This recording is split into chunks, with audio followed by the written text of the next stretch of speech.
चालू करते हैं.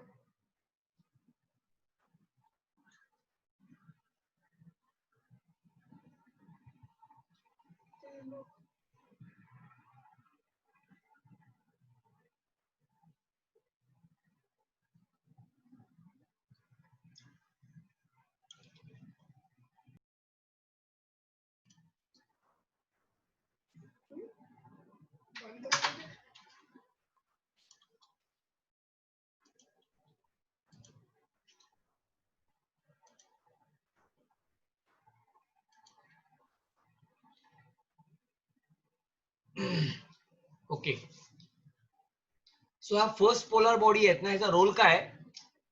हा रोल मी तुम्हाला पुढे सांगेन, आता सांगणार नाही कारण कन्फ्युज व्हाल. फक्त एवढंच लक्षात ठेवा, फर्टिलायझेशन साठी ह्याचा काम आहे, बाकी ह्याचा काहीच रोल नाही. ह्याला सुडो एग असं म्हणतात. सुडो एग म्हणजे फॉल्स एग.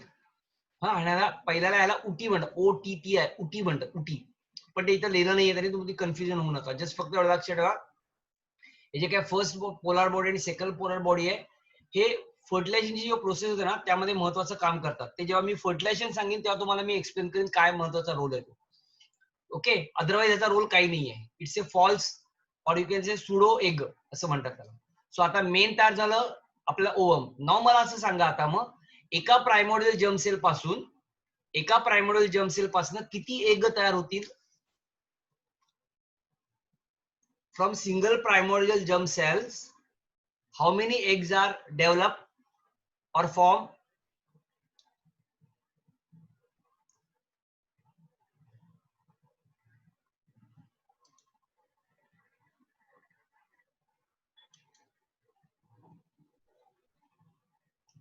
मी सगळ्यांचं उत्तर एक्सपेक्ट करतोय. हा,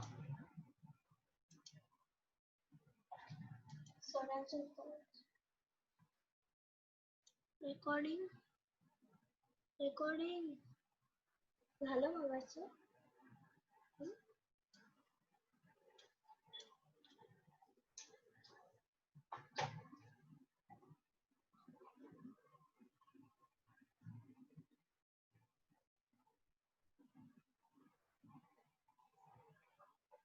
19 जण कनेक्ट आहेत. 19 जणांपैकी एवढ्याने मला उत्तर दिली आहेत. 1 2 3 4. अरे वा, सगळ्यांनी 4 सांगितली. Good, very good. अरे येड्यांनो, 4 जर एक तयार झाली तर 4 एक रिलीज होतील ना. 4 एक रिलीज झाली तर 4 एम्ब्रिओ तयार होतील. किती एम्ब्रिओ तयार होतात? एक फिमेल किती बेबीला बर्थ देते नॉर्मली? नॉर्मली 4 देते का एक देते? अरे 4 एक कशा तयार होतील? एकच एक तयार होणार. मी मगाचपासून तेच कोकलतोय. उगोनियापैकी जेवढे उगोनिया तयार होतात त्यापैकी एक उगोनिया डिवाइड व्हायचं थांबतं आणि तो एक तयार होऊन एका ओव्हरीमधनं एका वेळेला एकच एग तयार होतं. जी ओव्हरी ऍक्टिव्ह असेल त्या ओव्हरीमधनं फक्त एकच एक बाहेर येतं, 2 एक बाहेर येत नाहीत. पुढचे प्रश्न तुम्हाला आलेत, मला माहिती आहे, ते मी सांगतो. सो नॉर्मली एका वेळेला एकच एक तयार होतं, पण काही आणि एका वेळेला एकच ओव्हरी फंक्शनल होते प्रत्येक महिन्याला. पण कधी कधी काही फिमेल मध्ये असं होतं की एका वेळेला दोन्ही ओव्हरी फंक्शनल राहतात. दोन्ही ओव्हरी जर फंक्शन राहिले तर दोन्ही ओव्हरी मधनं 2 एक तयार होणार, 2 एक तयार होतात आणि 2 एक 2 फेलोपियन ट्यूब मध्ये येतात. ह्या केसमध्ये जर मेल आणि फिमेल एकत्र आले म्हणजे कॉप्युलेशन झालं किंवा कॉयटस झालं तर स्पर्म दोन्ही फेलोपियन ट्यूब मध्ये शिरणार. कारण स्पर्मला काय माहित नसतं एका ठिकाणी जायचं, दे आर मोटाईल ना. सो ऑब्व्हियसली ते सुद्धा त्यांना अट्रॅक्शन नसतं. ते पुढे बघूया आपण काय होतं ते. सो दोन्ही फेलोपियन ट्यूब मध्ये स्पर्म शिरणार. स्पर्म दोन्ही फेलोपियन ट्यूब मध्ये शिरल्या की दोन्ही फेलोपियन ट्यूब मधल्या असल्या एक बरोबर फर्टिलाइज होणार. आता जो तयार होतो ना, तर कधी कधी असं होतं ट्विन्स तयार होतात. ते 2 प्रकारचे ट्विन्स असतात. एकाला म्हणतात मोनोझायगोटिक ट्विन्स आणि दुसऱ्याला म्हणतात डायझायगोटिक ट्विन्स. मोनोझायगोटिक ट्विन्स याचा अर्थ काय? तर एका वेळेला एकच एक तयार होतं, एकच एग फर्टिलाइज होतं आणि फर्टिलाइज होऊन एकच एम्ब्रिओ तयार होतो म्हणजे झायगोट तयार होतो. पण काही फिमेल मध्ये कधी कधी असं होतं, ह्या झायगोटचे दोन तुकडे होतात याच फेज मध्ये, आणि दोन झायगोटचे तुकडे वेगळे होतात. आता या स्टेजला त्या सेल्सना कॅपॅसिटी असते की रिजनरेट करण्याची, म्हणजे जो भाग तुटलेला आहे तो भाग परत रिजनरेट होतो. म्हणजे मागच्या वेळेला तुम्हाला उदाहरण मी असं सांगितलं, अख्ख्या सफरचंदचे दोन भाग केले, अख्खा सफरचंद म्हणजे झायगोट आहे, याचे मी दोन भाग केले, तर दोन्हीकडे अर्धे अर्धे सफरचंदचे तुकडे झाले, तसे अर्धे अर्धे झायगोट तयार होतात. आता जो तुटलेला सफरचंद आहे ना, त्याचा तुटलेला भाग नवीन तयार होतो, दोन्ही सफरचंदचे तुटलेले भाग नवीन तयार होतात. म्हणजे काय झालं, तर एका झायगोटचे दोन तुकड्यापासून दोन झायगोट तयार झाले. यात गंमत अशी आहे, झायगोट जरी दोन झाले ना तरी त्या दोघांचं जेनेटिक मटेरियल सेम असतं, कारण एकच स्पर्म आत गेलाय, आयदर तो एक्स गेलाय किंवा तो वाय गेलाय. जर तो एक्स स्पर्म आत गेला तर ती फिमेल होणार, जर तो वाय स्पर्म आत गेला, कारण असंख्य स्पर्म एकभोवती गोळा होतात पण एकच स्पर्म आत जातो, मग तो एक्स स्पर्म आत गेला तर एक्स स्पर्म आत गेला आणि एक्स क्रोमोझोम असलेला एक आहे, म्हणजे ती झाली फिमेल. जर वाय गेला तर तो झाला मेल. आता मेल किंवा फिमेल असलेली एकच झायगोट तयार झाला, जो नंतर त्याचे दोन तुकडे होऊन दोन झायगोट तयार झाले. या झायगोट मध्ये रिजनरेशनची कॅपॅसिटी असल्यामुळे तुटलेल्या झायगोट पासून दोन वेगवेगळे झायगोट तयार झाले. याला म्हणतात मोनोझायगोटिक ट्विन्स. मोनोझायगोटिक ट्विन्स का? मोनो म्हणजे सिंगल, झायगोटिक म्हणजे झायगोट, सिंगल झायगोट पासून तयार झालेले ट्विन्स. आता या दोघांमधलं जेनेटिक मटेरियल सेम असणार, कारण एकच एक्स गेलेला आहे, त्यामुळे दोघांमध्ये एक्स एक्स किंवा एक्स वाय, म्हणजे आयदर दोघांमध्ये एक्स एक्स येणार किंवा दोघांमध्ये एक्स वाय होणार. त्यामुळे दोन जे झायगोट तयार झालेले असतात ते स्ट्रिक्टली दोन मेल तरी असतात किंवा दोन फिमेल तरी असतात, दोन मेल तरी असतात किंवा दोन फिमेल तरी असतात. एक मेल एक फिमेल असं कधीच होत नाही. जे दोन झायगोट तयार होतात ते आयदर दोन्ही मेल असतील किंवा दोन्ही फिमेल असतील, याला म्हणतात मोनोझायगोटिक ट्विन्स. डायझायगोटिक ट्विन्स म्हणजे काय, तर मगाशी मी सांगितलं कधी कधी एका वेळेला दोन ओव्हरी एकदम फंक्शनल राहतात, ऍक्टिव्ह राहतात, आणि दोन्ही ओव्हरी मधनं एक बाहेर पडतात. आता दोन्ही ओव्हरी मधनं एक बाहेर पडल्यानंतर दोन फेलोपियन ट्यूब मध्ये जाणार, मग स्पर्म दोन्ही फेलोपियन ट्यूब मध्ये जाणार, हे दोन्ही स्पर्म दोन्ही फेलोपियन ट्यूब मध्ये गेलेले स्पर्म दोन्ही एक बरोबर फर्टिलाइज होणार. आता कुठला स्पर्म फर्टिलाइज होतो त्याच्यावरती ठरतं. जर दोन्ही एगला एक्स स्पर्म आत गेले तर दोन्ही फिमेल झाल्या, वाय वाय स्पर्म गेले तर दोन्ही मेल झाले. एक स्पर्म एक एक्स गेला आणि एक वाय गेला तर एक मेल आणि फिमेल गेली. म्हणजे इथे पॉसिबिलिटी अशी असते, दोन्ही मेल किंवा दोन्ही फिमेल किंवा एक मेल एक फिमेल, पण they are not identical twins, ते एक्झॅक्टली सिमिलर नसतात, त्यांच्यामध्ये थोडासा चेंज असतो. पण जो पहिला मोनोझायगोटिक ट्विन्स सांगितला हा एक्झॅक्टली सेम असणार, म्हणजे एकाला बाजूला काढायचा आणि दुसऱ्याला उभा करायचा, कळणार पण नाही, कारण त्यांचं जेनेटिक मटेरियल सेम आहे. इथं काय झालं, इथं जेनेटिक मटेरियल मध्ये थोडंसं व्हेरिएशन आलं, जरी ते एकाच पॅरेंटचे असले तरी थोडंसं जेनेटिकल व्हेरिएशन येतच. आपण आपल्या भावंड ते सगळे कुठे सारखे दिसतो, थोडाफार व्हेरिएशन येतेच ना, तसं इकडे व्हेरिएशन येणार. त्याला डायझायगोटिक ट्विन्स म्हणतात, याला मोनोझायगोटिक ट्विन्स म्हणतात. ओके, सो सो हे तुम्हाला कळलं का? अरे असं नाहीये, स्पर्म जे तयार होतात ना ते एक्स कंटेनिंग पण होतात आणि वाय कंटेनिंग पण होतात. फक्त एक्स कंटेनिंग स्पर्म कसे तयार होतील, 44XY पासून जे गॅमेट्स तयार होणार ते कसे होणार, 22X होणार आणि 22Y होणार. काही 22X चे होतात, काही 22Y होतात. 300 मिलियन स्पर्म तयार होतात. 300 मिलियन पैकी काही स्पर्म 22+X होणार आणि काही स्पर्म 22+Y होणार. एकच टाईपचा स्पर्म तयार होत नाही, वाय कंटेनिंग स्पर्म कसा तयार होईल? Clear? Is it clear? Okay, so पुढे जायला हरकत नाही. हे क्लिअर झालं तुम्हाला? हे कन्सेप्ट का फार क्लिअर होणं फार महत्वाचं आहे हा पुढच्या दृष्टीने. एव्हरीथिंग इज क्लिअर, सो आपण पुढे जाऊया. ओके, ठीक आहे. So this is oogenesis. आता ही आपण प्रोसेस बघूया कशी केलेली ती. बघा, मल्टिपल फेज मध्ये काय येणार, पहिलं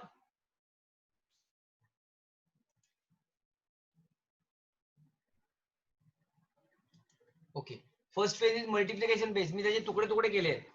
now in multiplication phase, in this phase the primary germinal cells, that is PGS, primordial germ cells, 2n of ovary undergoes repeated mitotic division to form millions of gametes, mother cells or oogonial cells. Okay, this process is completed in the embryonic stage of human female. Embryonic stage of human female मध्ये complete होते. Now, second stage is called as growth phase. Now, in growth phase, एक minute हा.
So multiplication phase. In this stage, the primary germinal cells, this is the primary germinal cells, which is 2n, of ovary undergoes repeated mitotic division to form millions of gametes, mother cells or oogonial cells, that is 2n. So primary germinal cells 2n पासून काय तयार झालं, many oogonia तयार झाले, ज्यांचा number same होता. त्याच्यानंतर this process is completed in the embryonic stage of human female. म्हणजे ही जी काय स्टेज आहे ना, ही एम्ब्रियोनिक स्टेज मध्ये होते. म्हणजे फिमेल जेव्हा 2 मंथची असते, सेकंड मंथ, तेव्हा ही चालू होते. मी तुम्हाला सांगितलं त्यावेळेला 2 मिलियन्स असतात. At the time of delivery it is 1 millions, and at the time of puberty only 40,000 eggs are present, or follicles are present, not eggs, sorry, follicles. Now second phase is called as growth phase. Now during growth phase, some of the oogonia stop division or stop dividing and being to increase in size and form primary oocyte. So हे जे काय primary germinal cells आहेत, त्याच्यापासून oogonia तयार झालेत. उगोनिया पैकी एक उगोनिया divide व्हायचं थांबतं आणि त्याचं कन्वर्जन होतं oocyte मध्ये. So that is called as primary oocyte. That is second growth phase. This is primary oocyte. Now next one is cellular organelles like ER, that is endoplasmic reticulum, Golgi apparatus and mitochondria increase in number. यांच्यामध्ये endoplasmic reticulum, Golgi apparatus आणि मायटोकॉन्ड्रियाचा size number वाढतो. Okay, so this is primary oocyte. Okay, primary oocyte पासून secondary oocyte तयार होणार. Now third one is maturation phase. Now, during maturation phase, the oogenesis takes place in the ovaries. The process is initiated prior to birth of the female baby. आता इथे हे जे काही मी तुम्हाला सांगितलं ना की 40,000 राहतात at the time of puberty, ती प्रोसेस आहे. So the primary oocyte, that is 2n, enter the maturation phase which includes meiotic division, that is meiosis 1 and meiosis 2. Now the diploid primary oocyte, this is primary oocyte. This one is now primary oocyte. This primary undergoes meiosis 1. Meiosis 1 is a reduction division to form two haploid daughter cell. Now this division is peculiar in females as both the daughter cells are with haploid n number of chromosomes, that is 23 chromosomes. Due to unequal division of cytoplasm of two daughter cell produced, one is large cells called as secondary oocyte having n number, and another is small cell called first polar body having n number.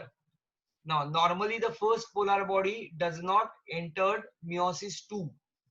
First polar body he normally it is not enter into meiosis 2. Okay, now the secondary oocyte, that is n, proceed and meiosis 2 only up to metaphase 2 पर्यंतच होते. Now the secondary oocyte is shed off from the Graafian follicles. आता Graafian follicles मधनं बाहेर पडले म्हणजे थोडक्यात secondary oocyte जो आहे त्याची आता पुढची डिव्हिजन कुठे होणार, ओव्हरी मध्ये, फेलोपियन ट्यूब मध्ये होते. The secondary oocyte undergo meiosis 2 and completion of meiosis 2 it will happen only when entry of sperm. ज्यावेळेला entry of sperm होते म्हणजे sperm touches करतात तेव्हा meiosis 2 complete होते. Now this last phase is usually completed in the ampulla of the fallopian tube. Fallopian tube मध्ये आपण 3 part बघितलेले. The anterior part of the fallopian tube is called infundibulum. The middle part is called as ampulla and the terminal part is isthmus. Now infundibulum is a funnel shaped part which gives many finger like projection called as fimbriae. Middle part is called as ampulla. Now ampulla is the very important part where actual fertilization takes place. तर आपण बऱ्याच वेळा म्हणताना process of fertilisation text place in fallopian tube म्हणतो, पण fallopian ट्यूबच्या actual कुठल्या part मध्ये, that is called ampulla. So ampulla part of the fallopian tube, the fertilization is completed or takes place. Now in this division the two unequal daughter cells are formed. दोन unequal daughter cells form होतात. The larger cell is ovum, that is egg, or you can say matured egg, and the smaller cells is second polar body, that is second polar body किंवा 2n होतं. Now the ovum N so function as a female gamete and is ready for fertilization. So आता हा जो काय ovum तयार झाला, this ovum now ready to fertilize. आता fertilization साठी रेडी झाला, ज्याला आपण आता female gamete असं म्हणतो. So completion of meiosis 2 and completion of fertilization go hand in hand. If the secondary oocyte does not receive the sperm or spermatozoa, it is shed off. जर या phase मध्ये जर स्पर्म रिसीव्ह झाले नाहीत, म्हणजे sperm जर ह्याला fertilise झाला नाही, तर या स्टेजला हे सेकंडरी oocyte शेड ऑफ होतात. It is not convert into matured ovum, matured egg मध्ये तयार होत नाही. सेकंडरी oocyte म्हणूनच ते बाहेर पडतात. जर स्पर्म आले तरच ते मिओसिस 2 मध्ये जातात, म्हणजे रिडक्शन डिव्हिजन होऊन, रिडक्शन नाही, मल्टिप्लिकेशन डिव्हिजन होऊन पोलार बॉडी तयार होते, अदरवाइज होत नाही. That is very important. Completion of meiosis 2 and completion of fertilisation go hand to hand, एकत्र होतात. If the secondary oocyte does not receive any sperm or spermatozoa, it is shed off. नसेल तर मग ते निघून जातात. So this is oogenesis. Okay. Now आता आपण बघणार आहोत स्ट्रक्चर ऑफ सेकंडरी oocyte. म्हणजे आपल्याला हे स्ट्रक्चर बघायचं आहे. ओके, सेकंडरी oocyteचं. Clear? It is not a matured ovum. आपल्याला सेकंडरी oocyte बघायचं म्हणजे हे बघायचंय, कारण हे तयार कधी होणार, एक फर्टिलाइज झालं तर. सो आपण बघणार सेकंडरी ओसाइटचं स्ट्रक्चर सेम असतं, काही फरक नाही त्याच्यामध्ये. काय काय ते आपण बघूया, कारण इकडे डिव्हिजन होते, मिओसिस 2 होत असते इकडे, त्यामुळे हे फक्त तुम्हाला बघायला मिळणार. नाव आता तुम्ही काय करायचं, घरी स्पर्मॅटोजेनेसिस आणि oogenesis यांची डिस्टिंग्विश लिहायचा. तुम्हाला जे समजले किंवा आठवेल ते. You have to write distinguish between spermatogenesis and oogenesis. दोघांचं डिस्टिंग्विश लिहायचं तुम्ही, स्पर्मॅटोजेनेसिस आणि oogenesis. नाव आता आपण बघतोय स्ट्रक्चर ऑफ सेकंडरी oocyte. हा क्वेश्चन जसं आपण स्पर्मचं स्ट्रक्चर बघितलं तसं आपण आता सेकंडरी oocyteचं स्ट्रक्चर बघणार आहोत. In human the unfertilized egg when ovulated it is actually the secondary oocyte. जेव्हा हे कशाला लाईन मारली आहे,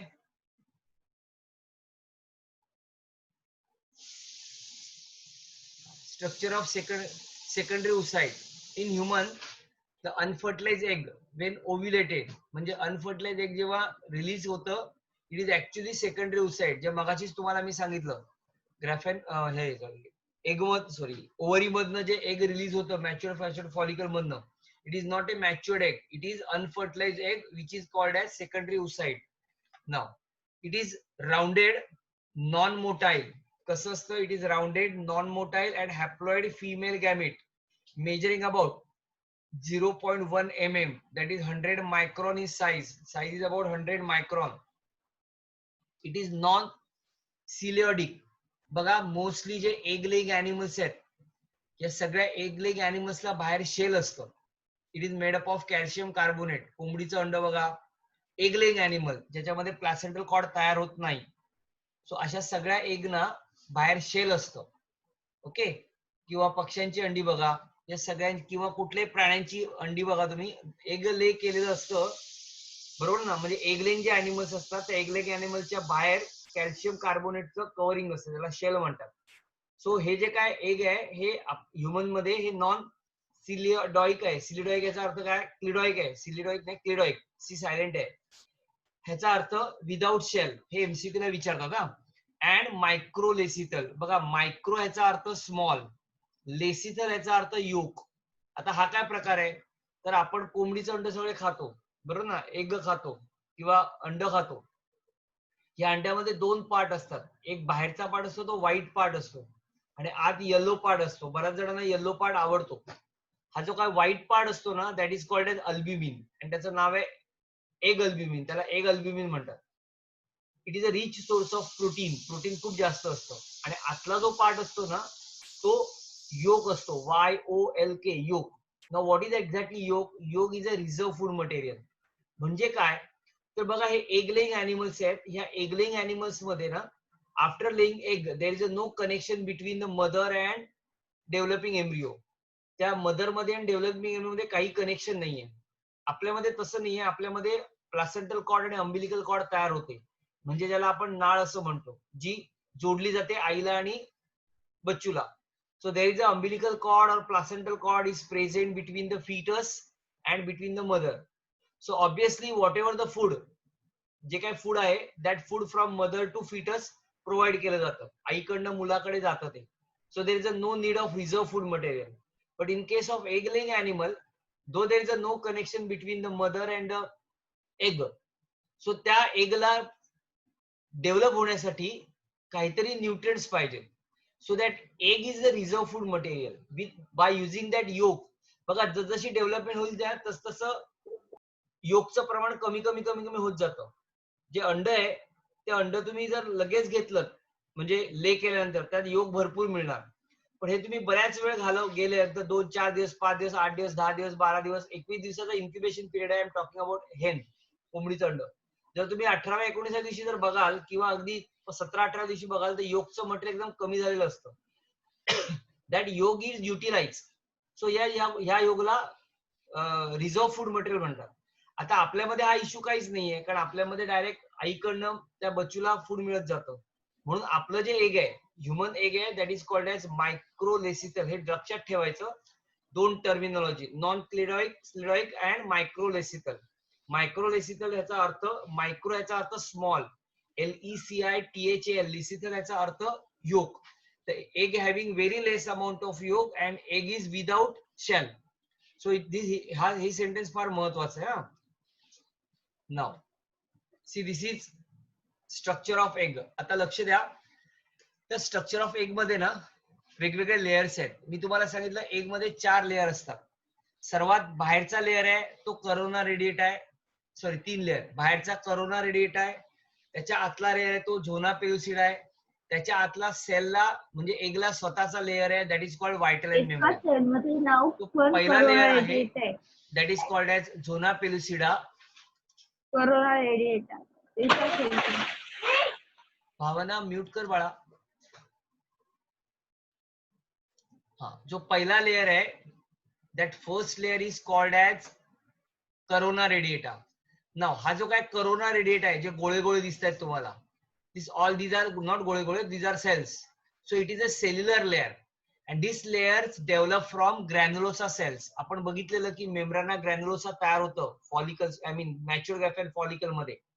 तर जो काय ग्रॅन्युलोसा सेल्स असतो, follicular cells divide and redivide to form a multicellular structure which is called as granulosa cells.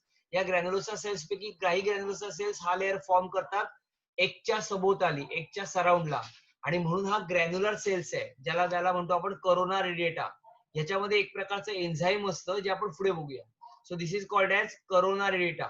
So corona radiata is the cellular layer which is a thick and develop from granulosa cell, which is very important. Next to corona radiata, innermost layer, आतला जो layer आहे that is called as zona pellucida. हा सगळा दिसतो तो हा सगळा झोना pellucida आहे. हा झोना पेलुसिडा हा नॉन सेल्युलर जिलॅटिनियस लेअर आहे.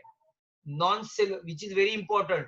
Corona radiata granular sorry cellular layer आहे, कारण तो मेम्ब्राना ग्रॅन्युलोसा सेल पासून तयार झालाय. तो झोना पेलुसिडा आहे हा नॉन सेल्युलर लेअर आहे. It is not made up of cell. It is just like a gelatinous material surrounds the sorry, not gelatinous, glycoprotein layer which surround the egg or ovum. So it is developed. हा कोणापासून develop झालाय तर हा egg पासून तयार झालेला आहे. Egg पासून तयार झालेला झोना पेलुसिडा आणि ग्रॅन्युलोसा पासून तयार झालेला करोना रेडिएटा. याच्यानंतर आता आपण जाणार आहोत एग कडे. एगला 2 लेअर आहेत किंवा एगला स्वतःचा लेअर आहे, त्या लेअरला म्हणतात व्हायटलाइन मेम्ब्रेन.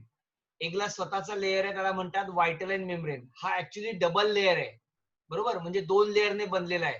आणि 2 व्हायटल म्हणजे एक आउटर व्हायटलाइन लेअर इथे दिसते बघा, डबल लेअर, एक आउटर एक इनर आहे, आणि 2 लेअरच्या मध्ये स्पेस आहे. या स्पेसला म्हणतात पेरीव्हायटलाइन स्पेस. काय म्हणतात? पेरीव्हायटलाइन स्पेस. आणि ह्या पेरीव्हायटलाइन स्पेस मध्ये पोलार बॉडी असतात. मी मगाशी तुम्हाला सांगितलेलं ओजेनेसिस मध्ये पोलार बॉडी वेगळ्या दाखवलेल्या, त्या वेगळ्या नसतात. त्या कुठे असतात? एग मध्येच असतात. पण त्या कुठल्या पार्ट मध्ये असतात? त्या पार्ट मध्ये असतात प्री-व्हायटलाइन स्पेस मध्ये. Once again I repeat, the outermost layer is called corona radiata. Next to corona radiata is zona pellucida. Corona radiata is the outermost thick cellular layer develop from granulosa cells. Granulosa cells हे follicular cells पासून तयार झालेले mature follicle मधले cells आहेत. So first part. Second part is zona pellucida. Zona pellucida is a glycoprotein, thin glycoprotein layer made up of glycoprotein, and it is developed or arise from oocyte. म्हणजे oocyte secrete करतं, egg हा layer secrete करतं. Now this is second layer. Now third, egg or ovum has its own double membrane. ओवमला स्वतःचं double membrane आहे. That membrane is called as vitelline membrane which is a plasma membrane. So vitelline membrane is made up of 2, outer and inner. So 2 लेअरच्या, 2 vitelline मेम्ब्रेनच्या मध्ये space आहे. That space is called as perivitelline space. Sorry, पेरीव्हायटलाइन space. या 2 vitelline मेम्ब्रेनच्या मध्ये space आहे पेरीव्हायटलाइन space, आणि ह्या पेरीव्हायटलाइन स्पेसच्या मध्ये पोलार बॉडी असते. आता ही तुम्हाला एकच पोलार बॉडी बघायला मिळणार, 3 मिळणार नाहीत, कारण ही सेकंडरी उसाइड आहे. सेकंडरी उसाइड एग फेलोपियन ट्यूब मध्ये गेल्यानंतर ओवम तयार होतो, मॅच्युअर्ड ओवम. त्यावेळेला ती डिव्हिजन मिओसिस 2 होते. ही मिओसिस 1 पर्यंत, म्हणून आपण म्हणताना स्ट्रक्चर ऑफ सेकंडरी उसाइड असा डायग्रामला नाव आहे. सो म्हणून इकडे तुम्हाला सेकंडरी उसाइड मध्ये एकच पोलार बॉडी तयार झाली बघा. सो इकडे म्हणून तुम्हाला एक पोलार बॉडी दिसते. This is first polar body. So first polar body is present in perivitelline space. आता आपण आत येऊया. आज जे सगळं आहे ना याला न्यूक्लिओप्लाझम म्हणतात किंवा त्याला UOOPLASM उप्लाझम असं पण म्हणतात. या ज्या फ्लुइड आहे या फ्लुइडला न्यूक्लिओप्लाझम किंवा उप्लाझम असं म्हणतात. उप्लाझमच्या बाजूला न्यूक्लियस आहे पण याला न्यूक्लियस म्हणत नाहीत, याला म्हणतात जर्मायनल वेसिकल. ओके, हा ऍक्च्युली न्यूक्लियस आहे. हा पुढे न्यूक्लियस होऊन इथे क्रोमोझोम्स असतात. क्रोमोझोमचं पुढे डिव्हिजन होणार इकडे, म्हणजे मिओसिस 2 ची प्रोसेस इकडे होणार. पण त्याला इथं नाव आहे आता जर्मायनल वेसिकल. जर्मायनल वेसिकल नेहमी ना सेंटरला नसतो, म्हणजे nucleus is not situated in the centre, it is situated near the polar body. Polar बॉडीच्या जवळ असतो. आता अतिशय महत्वाचं काम असं आहे, ज्या वेळेला याच्या बाजूला सगळे स्पर्म जमा होतात, a single egg is surrounded by millions of sperm. Though single egg is surrounded by millions of sperm, only one sperm get entered. फक्त एकच स्पर्म आत जातो. पण तो कुठनं जातो तर ज्या ठिकाणी पोलार बॉडी आहे, पोलार बॉडी आहे तिकडनं स्पर्म आत जातो. पोलार बॉडी आहे तिकडनं स्पर्म आत जातो. हे पोलार बॉडीचं सर्वात महत्वाचं फंक्शन आहे. इथपर्यंत त्याचं काम आहे. Polar body play very important role. कसला रोल? स्पर्मला डायरेक्शन द्यायला. चारी बाजूला पूर्ण गोल, पूर्ण सभोवताली, एकच्या सभोवताली स्पर्म्स आहेत, पण सगळ्या स्पर्म पैकी एकच स्पर्म एंट्री करतो. कुठनं तर जिकडे फर्स्ट पोलार बॉडी आहे. किंवा आता असं आपण दुसरं म्हणूया, ह्या एगला ना पोलॅरिटी आहे. एगला दोन पोल आहेत.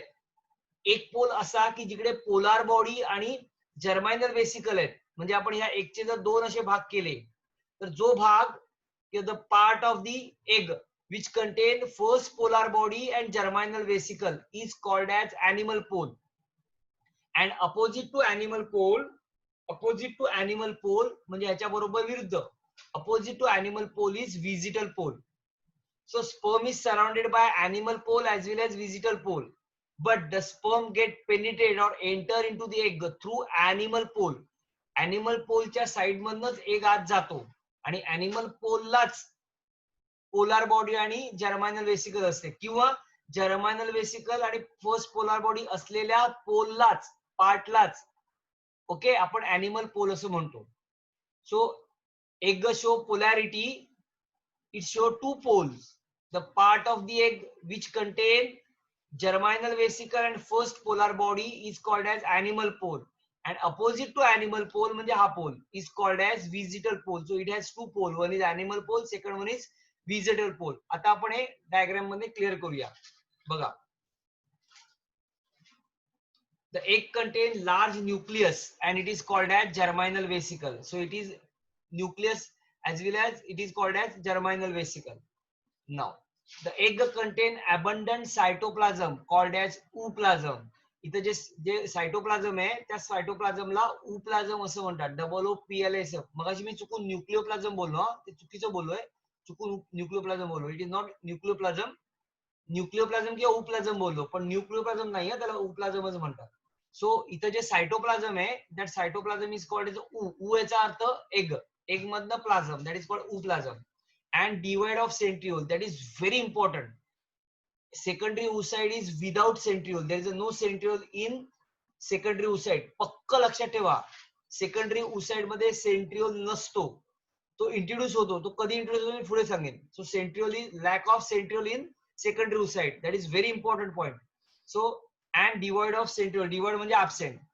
Now typical nucleus or pronucleus is formed at the time of fertilization. The cytoplasm of egg is called as ooplasm. Now the ooplasm is surrounded by, now this is ooplasm. Ooplasm is surrounded by, आता आपण मी तुम्हाला सांगता बाहेरून आत आलेलो, बाहेरच्या membrane पासून सुरुवात करत आतल्या मेम्ब्रेन कडे आलो. आता इकडे एक्सप्लेन करताना आतल्या मेम्ब्रेन पासून बाहेर गेले, कसेही सांगितले तरी चालेल. The ooplasm is surrounded by म्हणजे फ्लुइड सराउंड केलेलं असतं. Plasma membrane now called as vitelline membrane. So this plasma membrane ला आपण म्हणणार vitelline membrane. Now the ovum is enclosed by two additional coat. म्हणजे vitelline membrane is surrounded by two additional coat. The inner thin, transparent and non-cellular coat called as zona pellucida. So हा जो आतला layer आहे जो कसा आहे, inner thin, transparent, non cellular आहे, which is very important. हा नॉन सेल्युलर आहे. Non cellular coat is called as zona pellucida, म्हणजे हा आतला part. This is called zona pellucida. And outer thick cellular corona radiata. Outer जो cellular है, that is called as corona radiata. Now the egg membrane is called as vitelline membrane. It secretes a non-cellular glycoprotein membrane called zona pellucida. म्हणजे एगचं membrane जे आहे ज्याला आपण व्हाईटलाईन membrane म्हटलं, हे व्हाईटलाईन membrane मगाशी मी सांगितलं ना, तो नॉन सेल्युलर लेअर तयार करतो झोना पेल्युसिडा. तो कसा आहे? इट इज ग्लायकोप्रोटीनिशियस, म्हणजे ग्लायकोप्रोटीनने बनलेला आहे. The non cellular layer made up of glycoprotein and this is called as zona pellucida. Adhering to the outer surface of zona pellucida are several radially elongated cells forming corona radiata. So these are the corona radiata. हा बाहेरचा layer त्याला म्हणूया आपण corona radiata. Okay.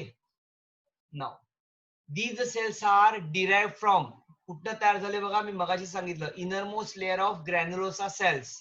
ग्रॅन्युलोसा cells म्हणजे membrana ग्रॅन्युलोसा आपण काढलेला, आपण मॅच्युरेफेन follicle काढलेले, त्यात ग्रॅन्युलोसा सेल्स दाखवलेले बघा सगळे. ज्या ग्रॅन्युलोसा सेल्स मध्ये कॅव्हिटी फॉर्म होऊन एंट्रम तयार होतं, ह्या ग्रॅन्युलोसा सेल्सचा आतला जो लेअर आहे, म्हणजे थोडक्यात आतले ग्रॅन्युलोसा सेल्स यांच्यापासून हा तयार होतो. कोण? Corona radiata. Now they are firmly held to the zona pellucida, आणि ते तो झोना पेल्युसिडाला स्ट्रिक्टली अटॅच असतो. And to touch each other by, आणि त्याच्यामध्ये ऍक्च्युली हे जे काय करोना रेडिएटा आहे त्यांच्यामध्ये म्युको पॉलिसॅक्राइड असतं. म्युको पॉलिसी, याच्यामध्ये ग्लायकोप्रोटीन आहे. कशामध्ये? करोना रेडिएटामध्ये, सॉरी झोना पेल्युसिडा मध्ये. आणि करोना रेडिएटा जो सेल्युलर लेअर आहे त्याच्यामध्ये म्युको पॉलिसॅक्राइड असतं, that is called as hyaluronic acid. Hyaluronic acid. So it contains hyaluronic acid. This hyaluronic acid play very important role at the time of fertilization. फर्टिलायझेशनच्या वेळेला sperm मधला जो अॅक्रोसिन आहे ना, sperm मधला जो काय हे आहे काय अॅक्रोसोम आहे, या अॅक्रोसोम मधले हायलोयुरिडेज असतं एन्झाईम, आणि झोनालायसिन 2 एन्झाईम असतात. त्यातलं एक एन्झाईम हा डिझॉल्व्ह करतो. ओके, ते पुढे बघूया. So hyaluronic acid. Between the pre-vitelline membrane and zona pellucida there is a narrow pre-vitelline space. So there is a pre-vitelline space, okay, and this pre-vitelline space, its side which show presence of polar body and nucleus is called as animal pole, while the opposite side is termed as vegetal pole. एकाला animal pole म्हणतात, दुसऱ्याला vegetal pole म्हणतात. लक्षात ठेवा, animal pole म्हणजे कोण? जिकडे polar body आणि न्यूक्लियस आहे, म्हणजे जर्माइनल व्हिसिकल आहे, त्याला म्हणतात polar body, first polar body. आणि second that is called opposite to that is हे काय व्हिजिटल पोल.